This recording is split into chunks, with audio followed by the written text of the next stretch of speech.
जंग शुरू हुई। परमाणु संपन्न न होने देने को लेकर ईरान को पहले प्रतिबंधित करने का प्रयास किया गया। प्रतिबंध तो बहुत सारे लगाए गए, लेकिन वो परमाणु संपन्न ना हो जाए, परमाणु हथियार ना बना ले, इसके लिए ये जंग शुरू हुई। फिर बात यूरेनियम तक आ गई और चर्चा यहाँ तक भी हुई कि अमेरिका अपने हथियार गोला बारूद कैसे खपाएगा, उसकी ये जंग है। फिर बात चर्चा इस पर भी शुरू हुई कि ये तेल के लिए जंग है। लेकिन अब परमाणु हथियार, यूरेनियम, गोला बारूद, ईंधन से लेकर अब बात पानी तक आ गई है। पानी का क्या मसला है, बात करेंगे इस पर। नमस्कार, मैं हूं आशीष त्रिपाठी आपके साथ। मेरे साथ है मेरे सहयोगी पुनीत। और पुनीत, ये जंग शुरू हुई थी, परमाणु, यूरेनियम, हथियार, गोला बारूद, ईंधन, और अब ये पानी का क्या एंगल बीच में आ गया? देखिए, पानी का एंगल पे आएंगे, लेकिन इससे पहले आप ये समझिए कि आप बहुत लंबे टाइम से ईरान को कवर कर रहे हैं, ईरान पर वीडियोस बनाकर दर्शकों को खबरें बता रहे हैं। आपने ये देखा शुरुआत से कि ईरान का रुख हमेशा बातचीत का रहा, और खबर ये भी आई कि ईरान जो है वो टाइम बाय करने का काम कर रहा है, यानी कि समय खरीद रहा है और अपनी तैयारी कर रहा है। लेकिन इस बीच समझिए तो ईरान ने ना युद्ध छेड़ा, ना ईरान ने हमले की धमकी दी। लेकिन सवाल यह है कि फिर ये युद्ध शुरू क्यों हुआ? क्योंकि अमेरिका इस युद्ध की प्लानिंग 6 महीने पहले करके बैठा था। इजराइल इस युद्ध की प्लानिंग 6 महीने पहले करके बैठा था, जब 12 दिन का वॉर छिड़ा था तब से। तो बात वहां से शुरू हमको करना चाहिए, क्योंकि अमेरिका को ये मालूम था कि 6 महीने बाद हम वॉर में कूदने जा रहे हैं। ऐसा नहीं होता। अमेरिका जैसे देश के लिए, किसी भी मुल्क के लिए आप समझिए कि जंग अचानक से शुरू करना कोई हंसी खेल नहीं होता। तो अमेरिका इसकी तैयारी बहुत पहले कर चुका था, और वेनेजुएला जो है उसका एक ट्रेलर था। मतलब उन्होंने पहले वेनेजुएला करने की कोशिश की, और उसके बाद वेनेजुएला जब सक्सेसफुल हो गया तो उन्होंने मान लिया कि हम ईरान के साथ भी ऐसा ही करेंगे। अब बात आती है अभी के मौजूदा परिस्थिति की। हम पानी पर आए उससे पहले जरा सोचिए कि पूरी दुनिया में अमेरिका का जो रवैया है उसकी किसी ने भर्त्सना की? उसके बारे में किसी ने कुछ कहा? अमेरिका अपनी दादागिरी यहां पर दिखाता हुआ साफ तौर पर नजर आता है। अब आप इस बात को समझिए कि कल ही ईरान की तरफ से एक बयान निकलकर सामने आता है कि पड़ोसी हमारे भाई हैं और हम उन पर हमला नहीं करेंगे।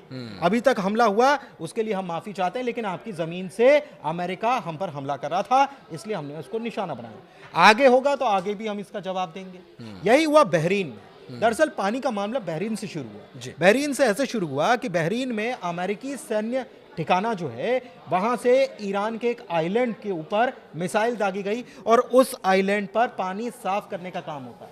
आप जानते हैं कि मिडिल ईस्ट में पीने के पानी की कितनी किल्लत है, कितना टोटा है। तो वहां पर समंदर के खारे पानी को साफ करके पीने योग्य बनाया जाता है। ईरान में भी यही प्लान था, और इसको टारगेट किया गया, यानी कि पीने के पानी की सप्लाई को तोड़ने का काम किया। ईरान ने इसी का जवाब दिया बहरीन की उस फैसिलिटी पर हमला करके जहां पर पानी की सफाई का काम होता था, प्यूरिफिकेशन होता था जी। तो आप ये समझिए कि अब ये जंग जो है, अमेरिका तो कह चुका है कि हम तेल पर कब्जा कर लेंगे, हम यूरेनियम पर कब्जा कर लेंगे, ग्राउंड फोर्स उतारने की तैयारी। लेकिन अब ये मामला अगर बढ़ता है और पानी के हमले, अगर पानी की फैसिलिटीज के ऊपर ऐसे ही हमले बढ़ते हैं और ये पूरे मिडिल ईस्ट में अगर फैल जाते हैं, तो समझिए कि बहुत बड़ा पानी का संकट खड़ा हो जाने वाला है। नहीं, क्योंकि अब तक जो हमने वीडियोस बनाए या जो हम पढ़ पाए या जो हमने सोशल मीडिया पर अवेलेबल जो भी इसके कंटेंट्स हमने देखे, उसमें एक बात समझ में आई है कि जो आपने चर्चा भी की कि ईरान युद्ध नहीं चाहता था, ईरान पर युद्ध थोपा गया है। बिल्कुल। लेकिन ईरान की तरफ से किए गए जो हमले थे वो अमेरिकी बेसिस पर थे, वो उन सैन्य ठिकानों पर थे जहां से हमले किए जा रहे थे, उस पर रिटेलिएट उन्होंने किया। लेकिन ईरान में जो हमले हो रहे हैं वो रिहायशी इलाकों को देखकर हो रहे हैं, पानी की फैसिलिटीज़ को देखकर हो रहे हैं, स्कूल्स पर हो रहे हैं, हॉस्पिटल। ये दिखाता है कि वो ईरान की जनता को, आम नागरिक को टारगेट कर रहे हैं, जबकि ईरान की तरफ से जो भी हमले या जो भी रिटेलिएशन हो रहा है वो आम नागरिकों को बाधित करने वाला नहीं हो रहा है। तो ये जो युद्ध की ये जो तरीका है ईरान के लिए, ट्रंप कहते हैं कि बिना शर्त सरेंडर, ईरान सरेंडर नहीं करने वाला है, क्योंकि अगर ईरान सरेंडर करने वाला होता तो जेनेवा में और यूएई में जो बैठकें हुई वहीं पर सारी बातचीत हो गई होती। लेकिन यहाँ जो परिस्थितियां दिख रही हैं कि ईरान पर युद्ध थोपा जरूर गया, लेकिन ईरान फिर भी सेंसेस में रह करके एक फिर भी तरीके से जवाब दे रहा है। लेकिन इजराइल या अमेरिका या उसके जो भी सहयोगी हैं, उनकी तरफ से जो भी हमले हो रहे हैं वो तो पब्लिक को टारगेट करके हो रहे हैं। बिल्कुल। और सबसे बड़ी बात यह है कि ईरान में सबसे पहला जो पहले दिन हमला हुआ था और गर्ल्स स्कूल को जो टारगेट किया गया, और ये कहा जा रहा है कि वो गलती से हो गया। तो आप समझिए कि क्या अमेरिका जो इतना प्रिसाइज अटैक कर सकता है कि जो एआई का इस्तेमाल कर रहा है और खामनेई को टारगेट सीधे कर ले रहा है, तो क्या अमेरिका ऐसी गलती करेगा गलती से गलती करेगा कि वहां पर स्कूली बच्चों का स्कूल है और बच्चियों का स्कूल है और वहां पर टारगेट करेगा। ऐसा नहीं है, अमेरिका इतनी बड़ी गलती नहीं कर सकता। और जो एक्सपर्ट्स हैं, पूरी पॉलिटिकल एक्सपर्ट्स जो हैं, वो पूरी दुनिया में इस बात की चर्चा होने लगी है कि ये जो अटैक किया गया था ईरान के स्कूल के ऊपर अमेरिका की तरफ से, ये बहुत बड़ा वॉर क्राइम है। क्योंकि युद्ध के कुछ नियम होते हैं और उन युद्ध के नियमों को तोड़ने का काम अमेरिका एक नहीं कई बार कर रहा है। चाहे फिर आप देख लीजिए कि श्रीलंका के पास समंदर में ईरानी जहाज को निशाना बनाना ही क्यों ना हो, क्योंकि वो तो इंटरनेशनल बॉर्डर में था। हाँ। तो इंटरनेशनल बॉर्डर में अगर आप उसको टॉर्पेडो से निशाना बना रहे हैं तो आप ये दुनिया को बता रहे हैं कि हम दादागिरी करने पर उतारू हैं और हम कर रहे हैं, हमारी लाठी और हमारी ही भैंस हो। ये आप समझिए कि एक अमेरिका का रुख पूरी दुनिया के प्रति क्या रह रहा है। ये केवल ईरान के खिलाफ युद्ध नहीं है, ये पूरी दुनिया के खिलाफ। आप सोचिए भारत को अमेरिका क्या कह रहा है कि अब आप रूस से तेल खरीद लो। अरे हमने आपसे परमिशन मांगी कब थी? पहले आप कह रहे थे कि रूस से तेल मत खरीदो, अब आप कह रहे हो। तो ये बार बार अमेरिका ये पूरी दुनिया को ये जताने की कोशिश कर रहा है कि मुखिया मैं हूं और मैं जो कहूंगा वही करना हो। और तेल अब जब हम खरीद रहे थे तो हम पर टैरिफ लगाए जा रहे थे और हमें ये कहा जा रहा था कि तेल मत खरीदो, हमने तब भी तेल खरीदा। अब वो कह रहे हैं कि 30 दिन है आपके पास, तेल खरीद लो, हम तब भी तेल खरीदेंगे। हम अपनी तरफ से जो हमारे देश के 140 करोड़ नागरिकों के लिए, भारतीयों के लिए ज़रूरी होगा, हम वो कदम उठाएंगे। और इसलिए भी भारत इस युद्ध में जो खुल करके सिर्फ एक बात कह रहा है कि जल्द से जल्द, जितना जल्दी हो सके। नेतन्याहू से जब प्रधानमंत्री नरेंद्र मोदी की बात हुई तो भी उन्होंने इस बात का जिक्र किया कि जितना जल्द हो सके शांति की कोशिश करें, इस युद्ध को ख़त्म करें और शांति स्थापित हो। बहरहाल ईरान के जो प्रशासक है अली लारिजानी, उनके बयान की ओर चलते हैं तो उन्होंने ये कहा है कि हम 6 महीने तक युद्ध लड़ने की स्थिति में हैं। और 6 महीने ईरान अगर 6 महीने युद्ध लड़ने की स्थिति में, तो अमेरिका जो ये कह रहा है कि हमें नहीं पता ये युद्ध कितना समय तक चलने वाला है। तो अमेरिका आर्म्स और एमिनेशन के मामले में तो बहुत प्रबल और बहुत मजबूत है, लेकिन ईरान ये कह रहा है कि हम 6 महीने तक ये युद्ध लड़ने की स्थिति में। तो ये 6 महीने क्या एक टाइम बाउंड माना जाए कि 6 महीने तक युद्ध लड़ते लड़ते वो और आगे तक युद्ध की तैयारी करेगा, या 6 महीने ये युद्ध चलेगा? और अगर 6 महीने ये युद्ध चलता है, देखिए अभी 9 दिन हो गए हैं, 9 दिन में ये हाल है कि भारत में रसोई गैस की कीमतें बढ़ने लगी हैं। अभी तक क्रूड ऑयल्स पर उतना असर नहीं दिखाई दिया है, लेकिन कई तेल टैंकर्स पर हमले हो रहे हैं। अगर ये 6 महीने युद्ध चलता है तो परिस्थितियां विकट होंगी पूरे देश में। देखिए विकट होंगी। कल ही हमने एक खबर बताई थी कि रमज़ान का महीना चल रहा है और मिडिल ईस्ट में आप जानते हैं कि वहाँ पर ईद करीब आने वाली है और ईद पर सबसे ज़्यादा अगर लजीज चीज़ होती है तो वो होती है बिरयानी। और हिंदुस्तान से जो बिरयानी का राइस सप्लाई होता है उसकी सप्लाई बाधित हो गई है। ठीक है, उसके जो बंदरगाह पर उसका सारा माल फंसा हुआ है, मिलों में प्रोडक्शन कम हो गया है। ये सीधे डायरेक्ट इम्पैक्ट अभी आपको बता रहा हूँ, जब 8वें 9वें दिन हम बात कर रहे हैं। इसके अलावा आप समझिए कि मिडिल ईस्ट में जो परिस्थितियां लगातार बदलती जा रही हैं वो बड़ी मुश्किल खड़ी कर रही हैं।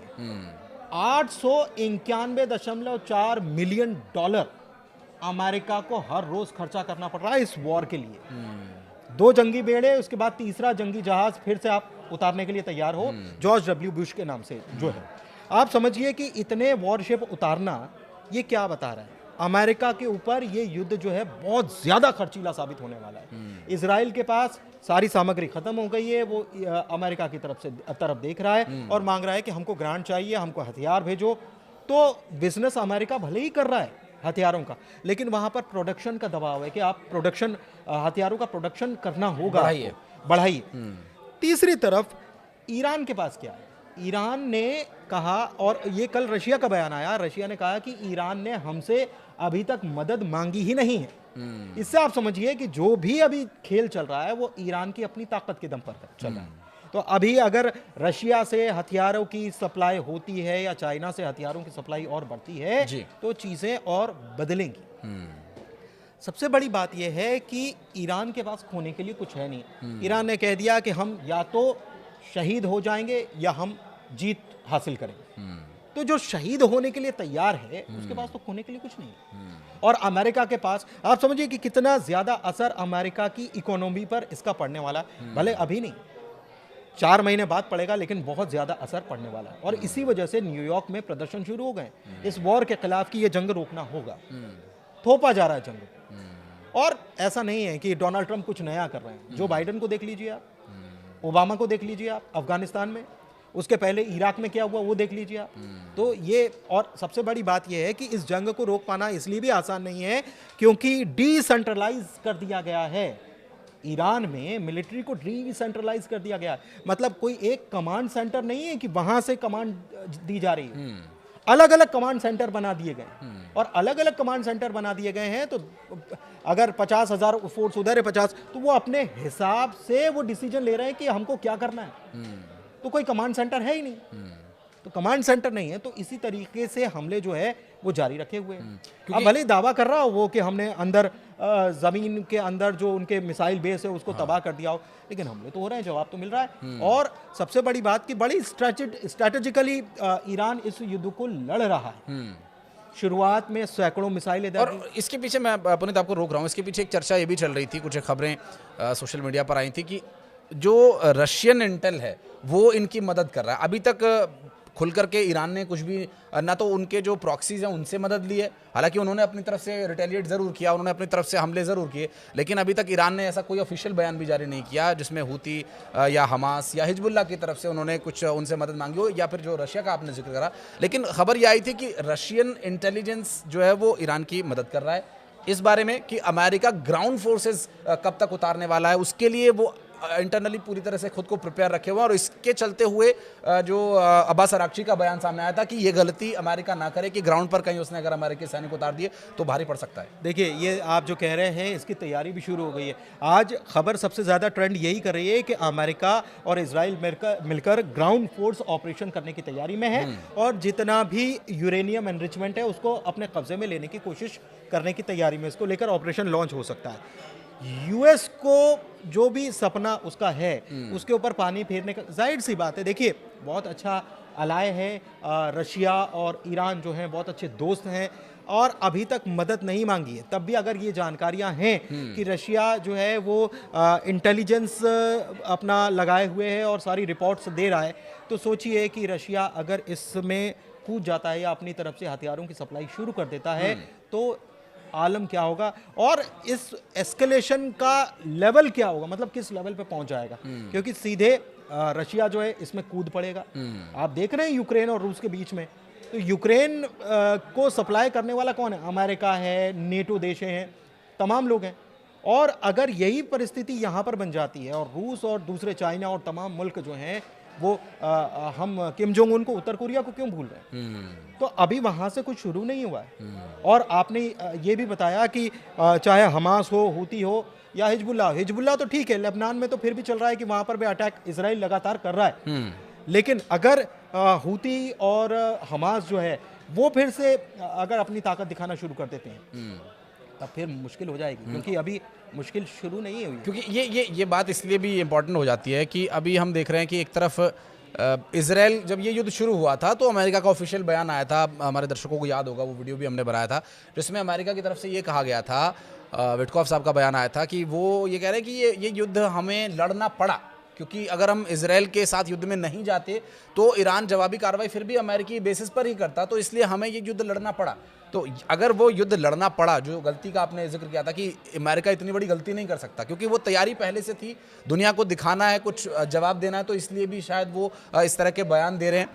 रशिया फुल फ्लैश इसलिए ईरान के साथ अभी तक नहीं आए, ना तो ईरान ने अभी कोई ऑफिशियली मदद मांगी है। और अगर रशिया खुल करके ईरान के साथ आया, चाइना ईरान के साथ आया, अमेरिका इजराइल के साथ आया, तो यहाँ पर इजराइल एक छोटा देश और ईरान अपेक्षाकृत छोटा देश, ये दोनों छोटे देशों के चक्कर में जो यूएस या चाइना या रशिया जब आमने सामने होंगे तो फिर वो वर्ल्ड वॉर की सिचुएशन जिसका बार बार जिक्र होता है, वर्ल्ड वॉर की सिचुएशन, और वो भी तब जब जिस राष्ट्र के प्रमुख जो है, प्रेसिडेंट डोनाल्ड ट्रंप की मैं बात कर रहा हूं, वो ये दावा करते हों कि मैंने 8 देशों का युद्ध रुकवाने का काम किया है। उन्होंने क्या किया, आप समझिए कि ईरान ने उनको अपने जाल में ऐसा फंसाया कि सऊदी में मिसाइलें गिर रही हैं, यूएई में मिसाइलें गिर रही हैं, बहरीन में मिसाइलें गिर रही हैं, कतर में सब जगह मिसाइलें गिर रही हैं। तो ये अब यहाँ पर वॉर नहीं है तो क्या है, अब आप ये बताइए। और ये इनको वॉर में झोंकने का काम किसने किया? अमेरिका ने किया। तो आप एक तरफ युद्ध रुकवाने की कोशिश कर रहे हो, तीसरी तरफ युद्ध में एस्केलेशन बड़ा होता जा रहा है। सऊदी अरब ने ये कह दिया कि हमारे ऊपर अब मिसाइल दागी तो हम इसका जवाब देंगे। और सऊदी अरब का ये बयान तब आया जब पाकिस्तान से भी बयान निकलकर सामने आता है कि सऊदी हमारा साथी है, उन्होंने डिफेंस पैक्ट किया अभी कुछ महीनों पहले, और सऊदी हमारा साथी है, अगर ऐसा होता है तो हम ईरान को नहीं छोड़ेंगे। तो ये चीजें जो है ना उलझती जा रही हैं। और ये अगर कहाँ तो एक मुस्लिम नाटो की बात चल रही थी, हाँ। उसका अगुवा बन रहा था पाकिस्तान, मुस्लिम और ये ब्रदरहुड, कहाँ हाँ। सिचुएशन यहाँ माह रमज़ान में इस तरह की बन गई है कि एक वर्ल्ड वॉर की सिचुएशन में पूरी दुनिया जा रही लेकिन है। आप समझ रहे हैं कि इसमें एक यूएस का गेम क्या है। यूएस जो है मुस्लिम कंट्रीज ही आपस में अब लड़ रही हैं एक प्रकार से। और ये यूएस ने ये भी, इसके पीछे भी एक यूएस स्ट्रैटेजी काम कर सकती है, मतलब अगर मैं सही हूं तो। क्योंकि देखिए एक अनुभव भी होता है और एक प्रिडिक्शन भी कई बार जो लोगों के व्यवहार से होती है, लेकिन जो अब तक अघोषित रूप से या घोषित रूप से एक बात तो स्पष्ट है पुनीत कि उन्हें अपने हथियार गोला बारूद बेचने हैं, तो वे कहाँ बेचेंगे? उन्हें ऐसे ही कुछ ना कुछ देशों को उलझाना पड़ेगा, आपस में लड़ाना पड़ेगा।